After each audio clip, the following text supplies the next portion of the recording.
We have a very special guest in the house. Carson is back with us again. Carson, thank you so much for joining us. We're very excited to have you back. Yeah, thanks for having me. I think the last time I was on, I think it was around kind of Four Nations, just a little bit after that or maybe before. But yeah, it's been a while. Thanks for having me. Today we're going to talk a little hockey and obviously some tennis talk with you.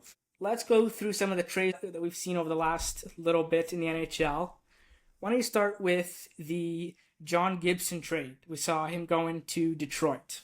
Yeah, I was kind of curious. I live in Edmonton, so the Oilers are one of the teams interested in Gibson. And I was interested if they were going to make a push because I don't think they're able to get Demko or Sorokin or even Swayman. So I thought kind of Gibson was a good guy and a good target for them. So I was kind of curious that Detroit got him, sending back Mrazek a couple picks.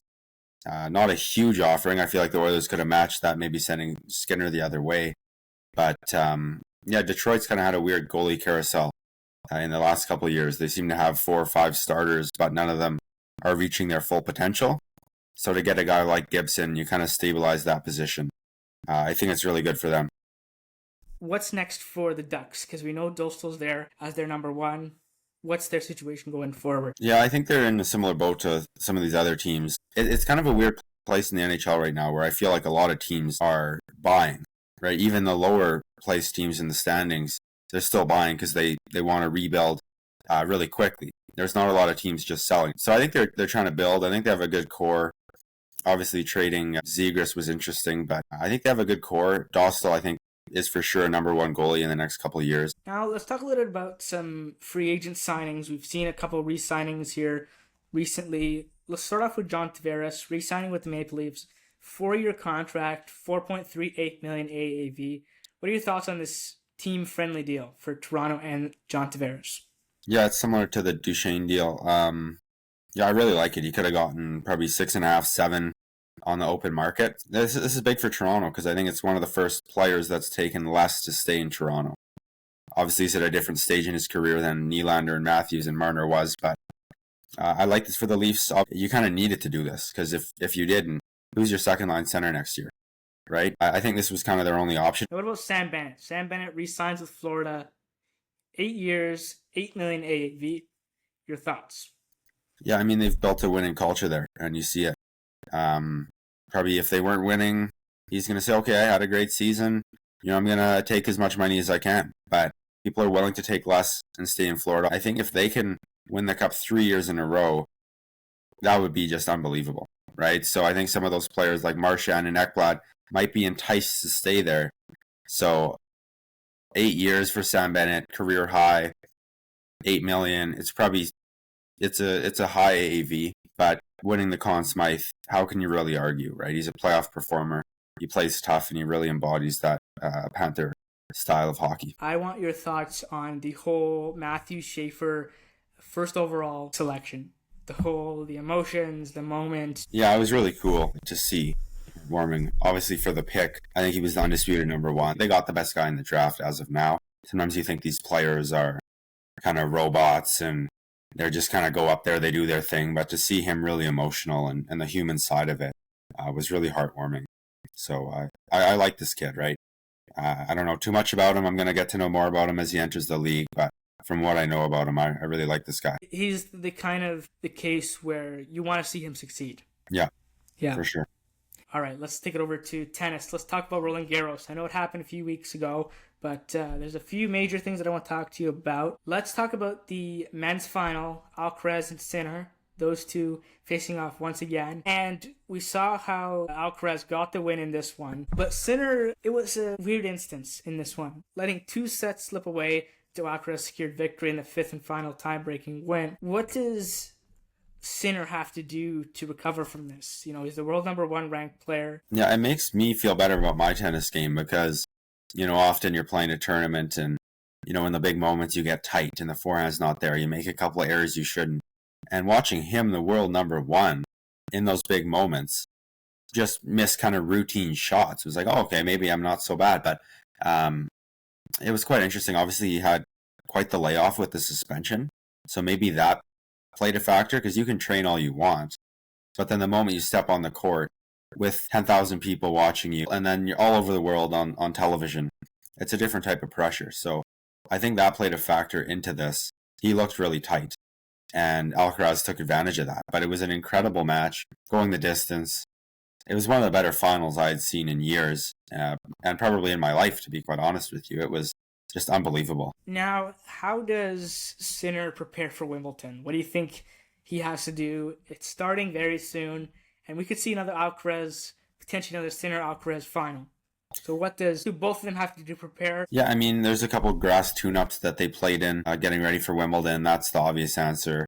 Just kind of get accustomed to the surface. They're the best in the world. They're the best two in the world, undisputed. So it's not like they have to change anything crazy. Sinner obviously got some reps in. I wouldn't take the loss too seriously. Just try and regroup, and he has a good team around him. So I have no doubt that he's able to recover. It's kind of a quick turnaround on the calendar, kind of end of May, end of June. There's about a month gap where you got to change surfaces, and they're probably the two biggest different surfaces, is the slow clay courts and the really fast grass. So it is an adjustment, but if any two players can adjust the fastest, it's definitely these two. And I predict, I know we'll probably get into this when we talk about Wimbledon, but I do predict another Sinner-Alcaraz final. All right, let's take to the women's side. Coco Gauff and Sabalenka facing off in the finals. Your thoughts on Gauff getting the win over Sabalenka for the second time in her career, winning a Grand Slam title, this one now, and the one back in 2023 with the U.S. Open. Yeah, that was an amazing match as well. We were treated to some great tennis over the course of that tournament. It's interesting. Gauff kind of has her number now, and it was kind of her coming out party when she won her first Grand Slam, and now she's a veteran on the tour, top 5 player. So it doesn't feel like quite the upset that it felt like back then. But yeah, I mean, Gauff's showing her versatility, right? She can win on the hard court, she can win on the clay. She's an all-round player, and I think Djokovic kind of transformed the game. You kind of used to be a clay court specialist or a hard court specialist. He showed his versatility, winning Grand Slams all over. And a lot of the players in the men's and women's game are training to be able to have the versatility to play on all surfaces. We're seeing that in the men's and women's game. But that was an incredible final. Yeah, I'm really impressed with Gauff. Now let's talk about Rafa Nadal for a bit here. His emotional farewell to the French Open. Quite a illustrious career for him as a 14-time champ there. We saw the ceremony between the big four, Rafa, Roger, Novak, and Andy. 50 minutes and the whole chance of Rafa, Rafa, Rafa. Yeah, it was touching. You needed to do something like this. You can't let a legend in the sport just kind of walk away. To have his footprint on the court forever is awesome. When the other big three kind of came out there, no one really expected that they would all be there. It kind of felt like a superhero movie. It was really a holy smokes moment, and it was such a touching ceremony. It was awesome. You see the emotion from all of these players, even some of the greatest rivals in the sport's history, beside each other, kind of embracing each other. I think it was just awesome for the sport. Now, let's talk about Wimbledon. Who are your big contenders for this one? I know you said you predicted the finals, but... Bublik has been playing amazing recently, even on grass. Let me read out to you who he beat in a tune-up tournament. He beat Sinner, he beat Machach, he beat Khachanov, and he beat Medvedev in the final. This is a guy who, in the past, he's dropped shots when he shouldn't, tweeners when he shouldn't, underarm serve. But now that it's kind of working, he's one of the most fun guys to watch on the tour.